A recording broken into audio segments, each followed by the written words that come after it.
Nah, anak-anak, selanjutnya kita akan mempelajari ya pengaruh Hindu-Buddha terhadap masyarakat Indonesia.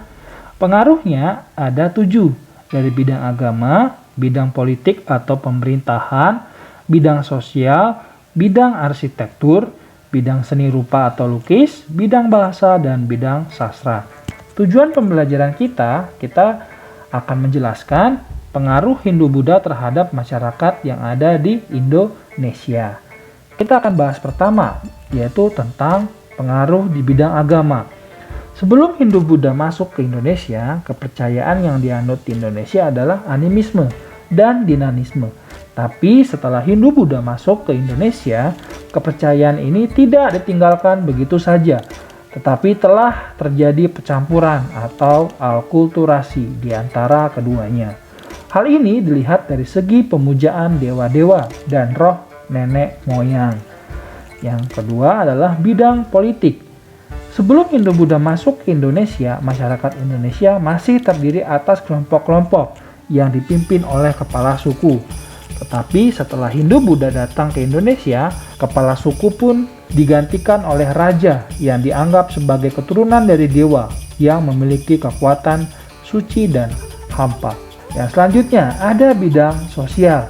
Setelah Hindu-Buddha masuk ke Indonesia, terjadi perubahan terhadap tata kehidupan masyarakat Indonesia. Misalnya, dalam masyarakat Hindu-Buddha diperkenalkan sistem kasta, dan dalam masyarakat Buddha diperkenalkan golongan biksu dan biksuni. Selanjutnya ada bidang arsitektur. Pengaruh Hindu-Buddha dalam bidang arsitektur dapat dilihat dari bangunan candi. Meskipun bangunan candi merupakan pengaruh dari India, namun dalam arsitekturnya terdapat perpaduan dengan arsitektur punden berundak, undak pada zaman Megalitikum. Selanjutnya ada pengaruh di bidang seni rupa atau lukis. Unsur seni rupa atau seni lukis India telah masuk ke Indonesia. Hal ini terbukti dengan telah ditemukannya Arya Buddha berlanggam Gandhara di kota Bangun, Kutai. Juga patung Buddha berlanggam Amarawati ditemukan di Cikendeng, Sulawesi Selatan. Seni rupa India pada Candi Borobudur ada pada relief-relief cerita Sang Buddha Gautama. Relief pada Candi Borobudur pada umumnya lebih menunjukkan suasana alam Indonesia. Terlihat dengan adanya lukisan rumah, panggung, dan hiasan burung merpati.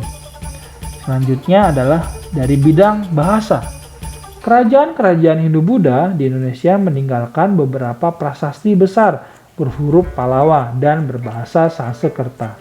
Dalam perkembangannya, selanjutnya bahkan hingga saat ini bahasa Indonesia memperkaya diri dengan bahasa Sanskerta itu. Kalimat atau kata-kata bahasa Indonesia yang merupakan hasil serapan dari bahasa Sanskerta yaitu Pancasila, Dasa Dharma, Kartika Eka Paksi, Prasanya Purna Karya, Nugraha. Selanjutnya adalah bidang sastra. Berkembangnya pengaruh India di Indonesia membawa kemajuan besar dalam bidang sastra. Karya sastra yang terkenal yang mereka bawa adalah Kitab Ramayana dan Mahabharata. Adanya kitab-kitab itu memacu para pujangga Indonesia untuk menghasilkan karya sendiri. Karya-karya sastra yang bermuncul di Indonesia adalah Arjuna Wiwaha, karya Empu Kanwa, Suta Soma, karya Empu Tantular, Negara Kertagama, karya Empu Prapanca. Nah, itulah anak-anak materi pengaruh Hindu-Buddha terhadap masyarakat yang ada di Indonesia. Semoga bermanfaat, salam sehat, dan tetap semangat.